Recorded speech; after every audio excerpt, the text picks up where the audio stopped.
漫威电影的前几个阶段看着确实很过瘾，但等到复联4之后，剧组好像就不会拍戏了。实际上也不完全是这样，第3阶段之后还是有一些值得观看的作品，只不过由于剧情慢慢向多元宇宙扩张，以及新老角色的交替和电视剧的穿插，导致漫威越来越不被人所接受，越来越多的粉丝渐渐退坑。那么这期我就为大家梳理漫威电影宇宙的时间线，以方便大家入坑及对漫威电影故事了解得更加透彻。提前说一句，视频时间有点长，如果暂时没时间观看，建议点赞收藏，以免刷丢。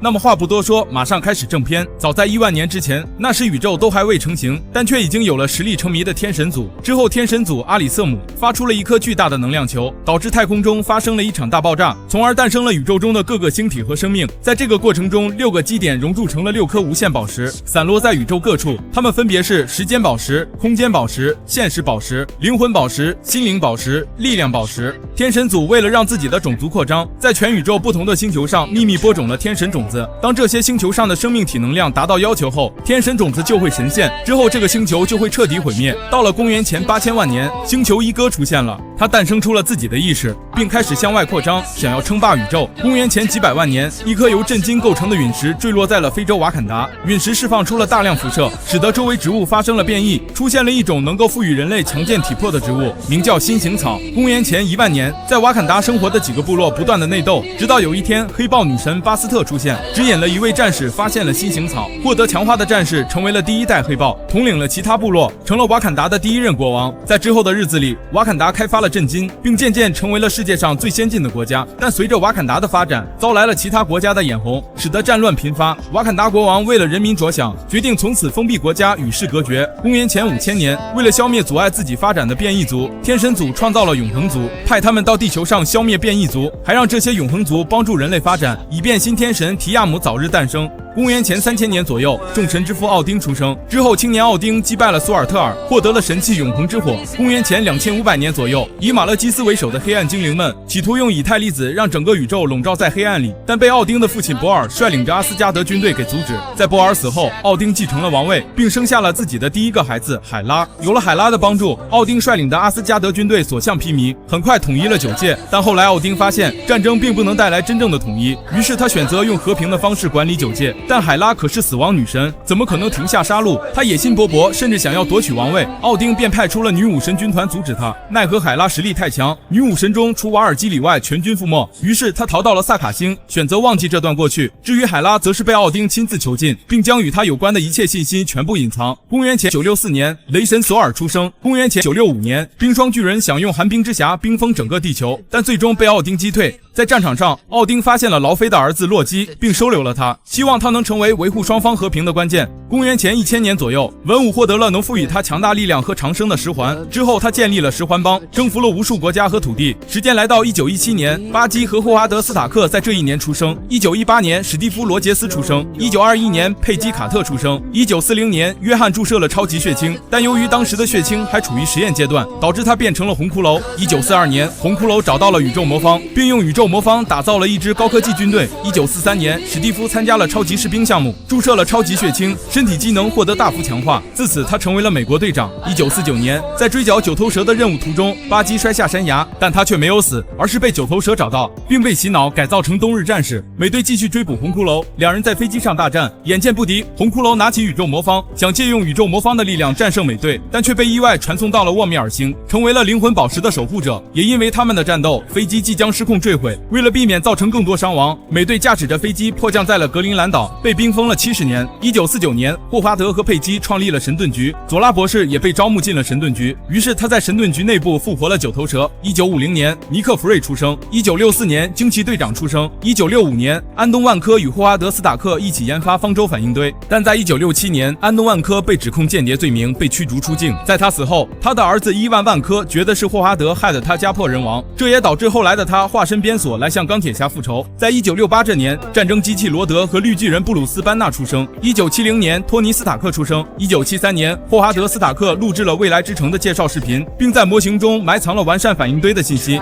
1974年，汉克皮姆博士发明了皮姆粒子，他们夫妻二人成为了第一代蚁人和黄蜂女。1975年，伊哥雇佣了永渡，让他寻找自己散播在宇宙中的后代。1978年，伊哥来到地球，与梅雷迪斯相爱，并生下了星爵，但伊哥偷偷在梅雷迪斯体内种下了癌细胞，这将会导致他在8年后死亡。1980年，二代黄蜂女霍普出生。1984年，黑寡妇娜塔莎出生。1987年，为了阻止导弹的爆炸，初代黄蜂女珍妮特缩小进入了导弹内，之后被困在了量子领域。1988年，空军上尉卡罗尔参加了新飞机的试飞，但中途他被克里人击落，于是他打爆了空间宝石，想要和敌人同归于尽，可没想到他却意外吸收了空间宝石的能量，就此成为了复联中的战力担当惊奇队长。也是在这一年，星爵的母亲已经癌症晚期，即将离世，难过的星爵跑出了医院，随后被永渡绑架带走，但永渡并没有把这个孩子交给一哥，而是把他当作自己的亲儿子来对待。1990年，绯红女巫旺达与快银出生在索科维亚。1991年，被洗脑的巴基杀害了钢铁侠的父母。1992年，现任瓦坎达国王特查卡去到加利福尼亚州调查震惊被盗事件，结果发现真凶竟是自己的亲弟弟恩乔布，最终他亲手结束了弟弟的生命。恩乔布的儿子艾瑞克目睹了这一幕，自此心里一直渴望着复仇。1995年，永渡拐卖儿童的行径被发现，于是他被逐出了掠夺者的队伍。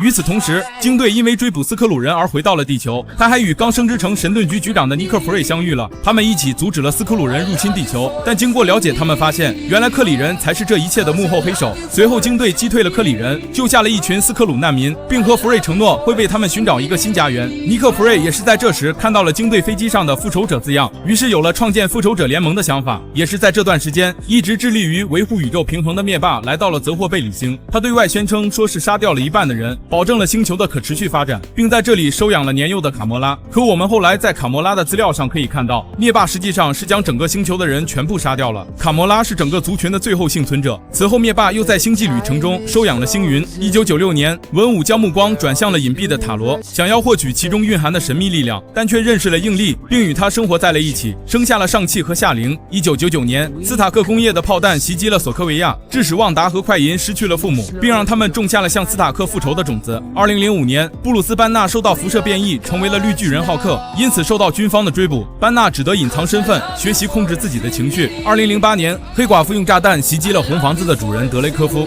并在后来加入了神盾局。也是这一年，托尼·斯塔克在中东展示最新武器时被十界帮绑架，在绑架的这段时间里，托尼利用身边现有的材料研制出了马克1号，成功逃脱了这里。回到家中的托尼改进了钢铁战甲，并去到了阿富汗，歼灭了这类恐怖分子。在清除了公司内奸后，托尼出席了新闻发布会，说出了那句经典台词 I am Iron Man。托尼就此成为了万人关注的焦点。尼克弗瑞也找上了托尼，向他介绍并邀请他加入复仇者联盟，可托尼却表示没兴趣。但弗瑞可不会放弃这样的人才，他派黑寡妇去到了托尼身边充当卧底。2010年，安东万科的儿子伊万万科来向钢铁侠复仇，最终钢铁侠和战争机器罗德一起击败了边索，被美国政府授予了荣誉勋章。在地球的另一边，在饮料厂工作的班纳不小心将一滴血掉进了一瓶饮料当中，导致斯坦李老爷子客串的角色因此死亡。班纳的绿巨人身份又重新被人们发现，在经历了一场混战后，绿巨人击败了憎恶，又重新躲藏了起来。而在此时的阿斯加德上正在进行索尔的加冕仪式，但却被入侵的冰霜巨人给打断。心里不满的索尔在弟弟洛基的怂恿下，带人进攻了约顿海姆，但这一举动彻底惹怒了奥丁，将索尔贬下凡间。这一天，洛基得知了自己的真实身世，并就此情绪爆发，并篡夺王位，派出了毁灭者想要杀死索尔。最终，索尔重新获得了雷神之锤的认可，回到了阿斯加德，将洛基打下了彩虹桥。2011年，人们发现了坠毁在格陵兰的飞机，冰封了70年的美队就此重新回到人类世界。2012年，从彩虹桥上坠落的洛基落入了奇塔瑞人手里。之后，洛基与灭霸达成协议，灭霸会帮助洛基登上王位，而洛基则是要带着奇塔瑞大军占领地球。地球上的人们当然也不会无动于衷，神盾局成员分头找到了绿巨人、美队、钢铁侠，初代复仇者联盟成员齐聚，在纽约大战洛基和奇塔瑞大军，最终成功守护了地球。后来，雷神将洛基带回了阿斯加德，关进了监狱。处理完阿斯加德的事务后，雷神回到了地球，与简·福斯特再次见面，但简由于此前意外吸收了以太粒子，因而突然昏迷。索尔只好带着简去到阿斯加德寻求治疗方法。沉寂多年的黑暗精灵也潜入了阿斯加德，想要再次尝试用黑暗笼罩宇宙。在战斗中，雷神的母亲被马勒基斯杀死，伤心又愤怒的兄弟俩决定去找黑暗精灵报仇。最终经过波折，索尔成功阻止了黑暗精灵，但诡计之神洛基却早回到了阿斯加德，把奥丁送到了地球，自己则冒充了奥丁。之后让我们们将时间倒回到几年前，曾经的托尼还非常傲慢，放了还是无名小辈的基利安一晚上的鸽子，只为了春宵一刻。从此基利安发愤图强，研发了绝境病毒，并回来向钢铁侠复仇。最终钢铁侠费了9牛2虎之力才战胜了基利安。托尼也在此次事件中得到了又一次成长。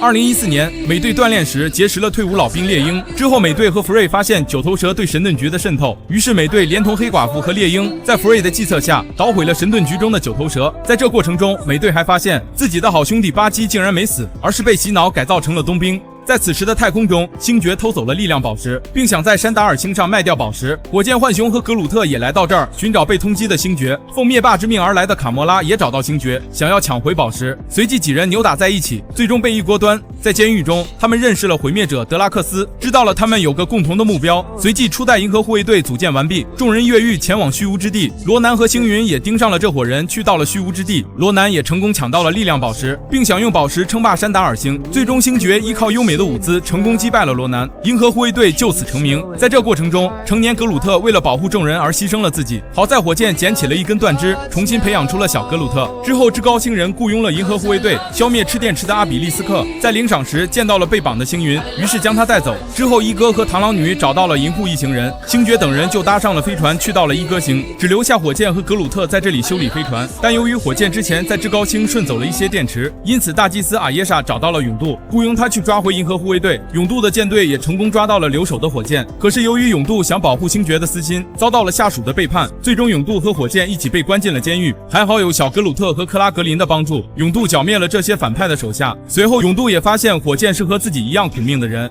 I know who you are, boy, because you're me. What kind of a pair are we? Kind that's about to go fight a planet, I reckon. 两人一见如故，一起经过700次的跳跃，前去营救星爵。此时的一哥星上，众人也发现了一哥真实的面目，一场大战也就此展开。最终一哥星被火箭发明的炸药炸毁，可在逃离过程中，太空服不够了。勇度为了保护星爵，把最后一件太空服让给了星爵，自己则窒息在太空中。星爵也终于认识到了自己的这个养父多么优秀。克拉格林也成为了勇度的接班人，其他的掠夺者也来纪念勇度。2015年，斯科特朗出狱，但因为留有案底而四处碰壁。之后，皮姆父女俩让斯科特偷了蚁人战衣，并训练他成为了2代蚁人，解决了皮姆科技公司的危机。此时，复联众人进攻了九头蛇基地，夺回了心灵宝石。回到神盾局后，托尼因为上一次的纽约大战而对外星人心有余悸，于是偷偷开始了创造奥创的项目，并喊来班纳博士帮忙。最终，奥创成功被研制了出来，但他却完全不在托尼的掌控中。奥创有着独立的思想，他想要灭绝全人类，创造一个新的地球。旺达和快银刚开始为了报仇，还是站在奥创这边的，还用自己的超能力洗脑了复联的成员，尤其是浩克，给城市造成了不小的混乱。好在旺达及时了解到了奥创的野心，反水到了复仇者联盟。后来不死心的钢铁侠又创造了幻视，用以对抗奥创。好在这次没有出现什么意外状况。随后索科维亚大战爆发，在复联成员的合作下，奥创被消灭。之后浩克为了避免再次发狂造成破坏，开上飞机独自离开了复仇者联盟。后来美队等人执行新任务，由于旺达对超能力的掌控不熟练，直接炸毁了一家医院。此次任务的失败加上索科维亚事件的影响，使得联合国制定了索科维亚协议，用以限制复联的行动。也因为这项协议，复联内部产生了严重的矛盾。随着矛盾的不断激化，复联内部发生了一场内战。钢铁侠还找到了纽约的一名高中生彼得·帕克来帮忙。他在某次做实验时被一只变异蜘蛛咬伤，从而获得了超能力，成为了蜘蛛侠。内战之后，复仇者联盟因此暂时解散。结束后，托尼把彼得·帕克送回了家，美队也将巴基送到了瓦坎达生活。在内战中受伤的罗德在医院休养，但被斯克鲁人偷偷替换。黑寡妇则是回到了挪威，但遭到了模仿大师的袭击。经过调查发现，原来当年德雷科夫并没有死，红房子也一直存在。后来他找到了妹妹叶莲娜，和父母一起彻底摧毁了红房子，解放了所有的间谍。2016年，黄金圣手史蒂芬·斯特兰奇因为在开车时玩手机，从而发生了一场严重车祸，他的双手也因此废掉。之后的日子里，他散尽家财，只为找到能够治好双手的办法。一番波折之下，他来到了卡马泰基，希望通过学习魔法来治好双手。他拜了古一为师，开始学习魔法，但没想到斯特兰奇的天赋非常高，短短几个月就学完了几年的内容，甚至还了解到了卡马泰基埋藏深处的秘密，并在古一死后接替了他的至尊法师之位，成为了奇异博士，并消灭了古一的叛徒卡西利亚亚斯，利用时间宝石阻止了黑暗领主多玛姆。而在此时的瓦坎达，黑豹特查拉正式继位了瓦坎达的国王。然而他的国王之位还没坐多久，金钱豹艾瑞克就回到了瓦坎达，并在决斗中战胜了特查拉，成为了瓦坎达的新国王。摔下山崖的特查拉并没有死，他在家人朋友的帮助下重新服用了新型草，治疗了自己的伤势。最终他击败了艾瑞克，夺回了瓦坎达的王位。后来黑豹来到加里福尼亚，将叔叔一家曾经居住过的地方改建成了瓦坎达国际交流中心。回到学校后的彼得也在做着蜘蛛侠的日常，但他最喜欢的还是和托尼一起工作，不断的发着信息尝试联系他。这天蜘蛛侠发现了秃鹫一行人的犯罪行为，于是出面阻止他们，但奈何他一个人的力量实在是有限，眼看轮船即将沉没，钢铁侠赶到支援解决了危机，将秃鹫送进了监狱。原来托尼虽然一直没有搭理彼得，但实际上他一直有关注彼得的所作所为，就连彼得偷偷看小电影也被发现。Yeah, remember we went to Germany? You pay-per-viewed a video in your room?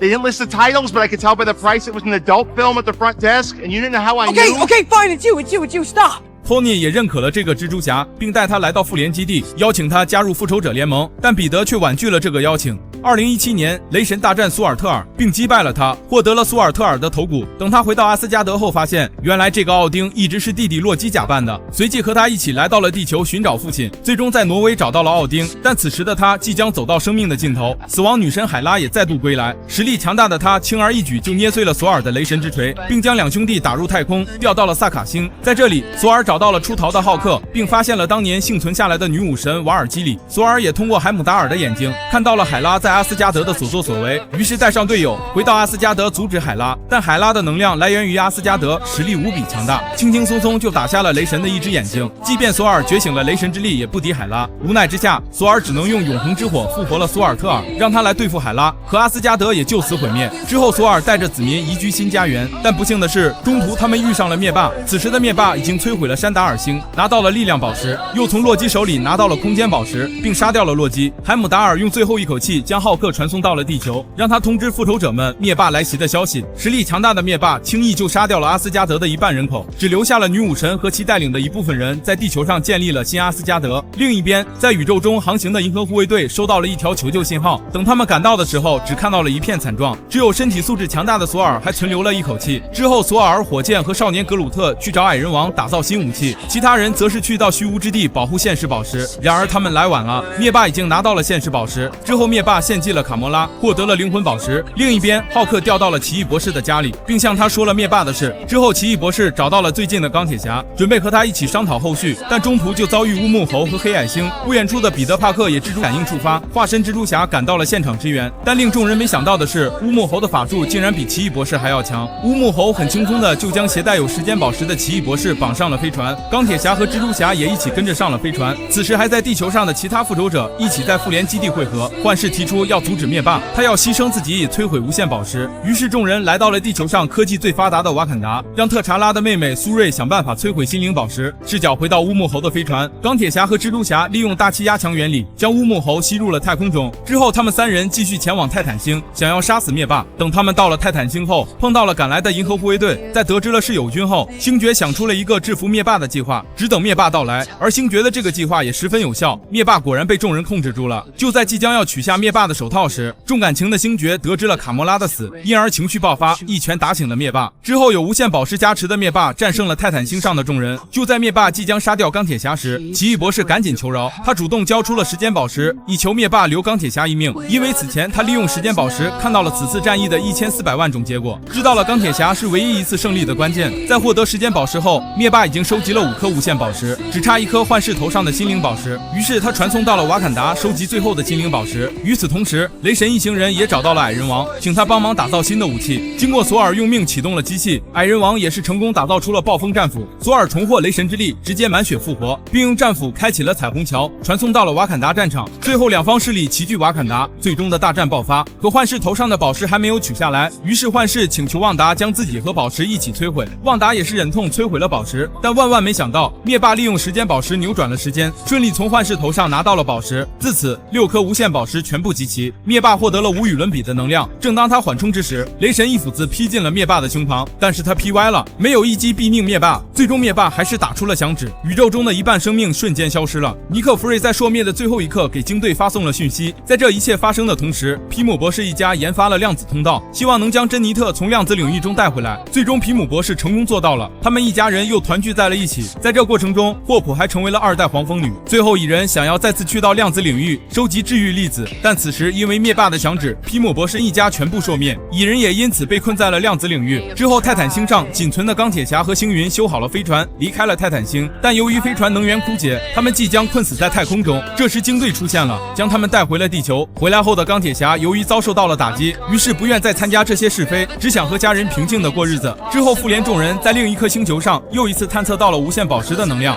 料定灭霸就在那儿，于是动身寻找灭霸，夺回无限宝石。但等他们到了才发现，灭霸用无限宝石的能量摧毁了无限宝石，消失的人也彻底回不来了。愤怒的雷神一斧子砍掉了灭霸的脑袋。2019年，钢铁侠和小辣椒有了一个女儿叫摩根。2020年，班纳博士完美和浩克融合在了一起。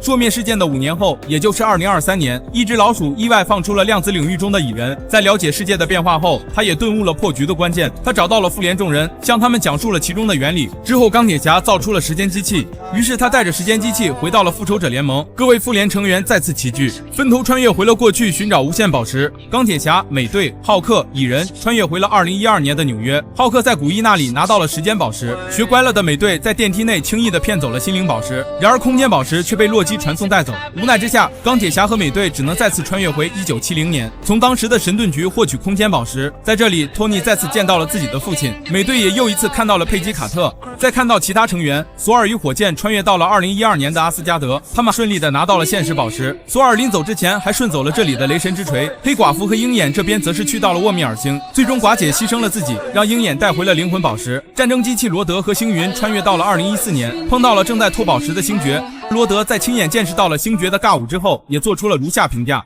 So he's an idiot. 随后罗德和星云顺利的拿到了力量宝石，便传送回了基地，但是星云却没有被传送走。与此同时，在这个时间线的另一个星云正在被拆解。灭霸通过他的硬盘看到了未来发生的一切，于是灭霸利用星云手上的皮姆粒子样本，手搓了其复制品，将整个奇塔瑞大军全部传送到了地球。回到现在后，班纳戴上手套，打出了响指，带回了消失的一半生命。此时一发炮弹袭来，整个基地瞬间化为废墟，随即开始了终局之战。这是漫威史上，也可能是世界影史上最宏大的战斗场面。最终奇异博士亮出了一根手指，表示这是唯一的机会。钢铁侠也懂他的意思，他戴上了无限手套，打出了响指。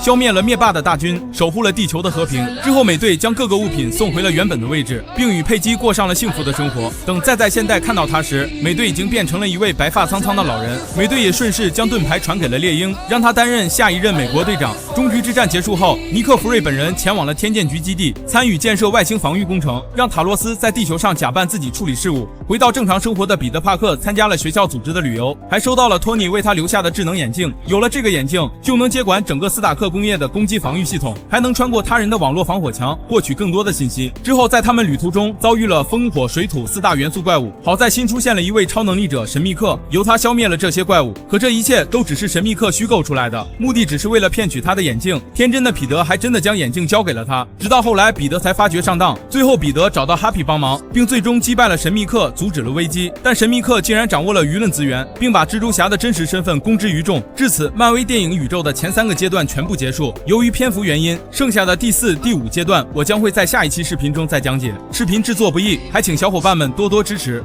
漫威第4、第5阶段是漫威最不被人认可的2个阶段，其中的作品也是观众们最不熟悉的。那么接下来我就为大家梳理一下这些故事的时间线，以方便大家更好地理解后续的漫威作品。首先要看到的就是初次介绍了多元宇宙的洛基，时间还要回到2012年的纽约。当时的洛基通过空间宝石传送到了其他宇宙，但因他打乱了时间线，被时间管理局给抓捕。在这里，他大概了解了时间管理局的运作方式，并见到了其他多元宇宙的自己，又和女洛基见到了遗留之人康，知道了神圣时间线和时间管理局的由来。康邀请这2个洛基帮忙管理时间管理局，但被女洛基希尔维给杀死。等洛基再回到时间管理局后，发现这里的一切仿佛重启了，原先认识的人也不再知道自己。漫威也推出了一部动画剧集 What If， 其中详细展示了多元宇宙的可能性，大概讲述了多元宇宙的一些基本设定。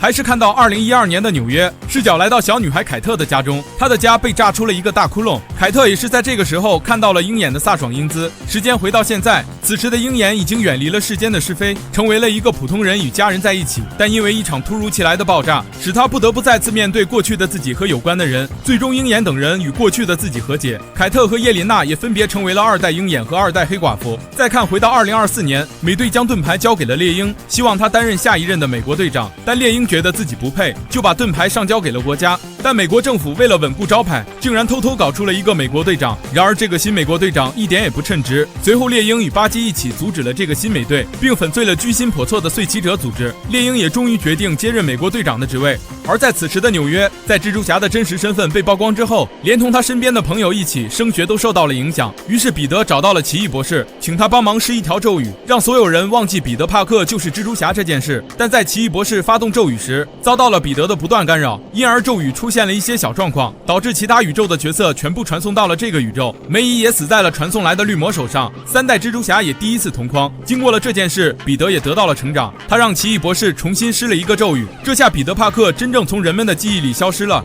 在终局之战后，旺达前去天剑局带回幻视的尸体，但竟发现幻视竟在被肢解研究。之后旺达去到了西井镇，并用魔法创造出了一个幸福的家庭，但他这股强大的力量也被女巫阿加莎盯上。之后旺达战胜了阿加莎，并开始修炼黑暗神书。在回归平静之后，旺达还是一直被美好的梦境所困扰，这也让他彻底黑化，想要穿越到其他多元宇宙，将他人的幸福据为己有。卡马泰基也出面阻止他，但旺达的魔法实在是太强了，奇异博士尝试了各种方法，也不是旺达的对手。最终旺达在看到了其他宇宙的自己和孩子的真挚感情后幡然醒悟，并摧毁了所有宇宙的黑暗神书。而在此时，僻静的村庄塔罗来了一群不速之客，正是想要获得更加强大力量的文武，但也是因为他的破坏，导致塔罗封印的怪物重新出现。最终还是文武的儿子上气骑着神龙前来救场，并在文武那儿获得了10环。而在此时的地球上，因为终局之战中消失的一半生命回来了，导致地球上的生命能量达到了神仙的需要。新天神提亚姆即将现世，而经过几千年的相处，永恒族已经对人类这个物种产生了感情，所以他们联手阻止了提亚姆的诞生，保护了整个地球。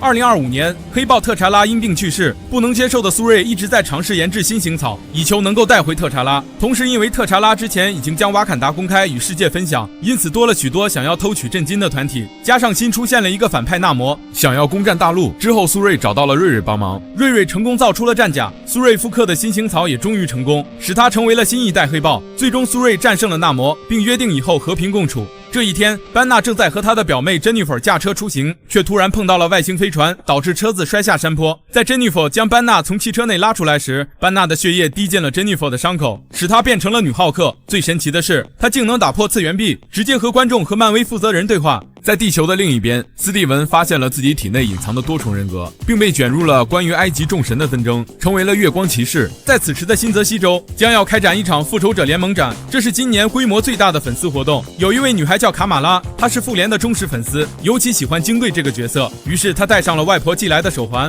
穿上服装去到了派对上 cos 惊奇队长。但令她没想到的是，这个手环是由克里人打造的，其中蕴含着强大的能量。卡马拉也做到了真正意义上的追星成功，成为了一名超能力者。再看到此时的太空，加入了银河护卫队的索尔通过屏幕看到了屠神者格尔正在进行屠杀，下一个目标就是阿斯加德。于是索尔回到了地球保卫家园，却见到了拥有雷神之力的简·福斯特。原来当初索尔对雷神之锤施下了要保护简的咒语，使得他能重新拿起破碎的雷神之锤。之后他们找到了众神之王宙斯，拿到了雷霆之剑。最终索尔杀死了格尔，简也因为癌症去世。之后索尔收养了格尔的女儿，与他一起维护正义。在2025年的圣诞节，星爵还没有从失恋的阴影中走出来，于是德拉克斯和螳螂女从地球上带回了星爵的童年偶像凯文·贝肯，希望能给星爵带来一点快乐。最终众人愉快地度过了这个圣诞节。这天众人依旧在装修着虚无之地，突然亚当闯入了这里，大闹了一场，并将火箭打成重伤。原来是至高进化想要得到火箭那天才的大脑。之后银护几人踏上了治疗火箭的征程，在这过程中我们还了解到了火箭被改造的那段过去。最终银护成员们成功治好了火箭，并将至高进化关了起来。银河护卫队的成员也在这里暂时分别。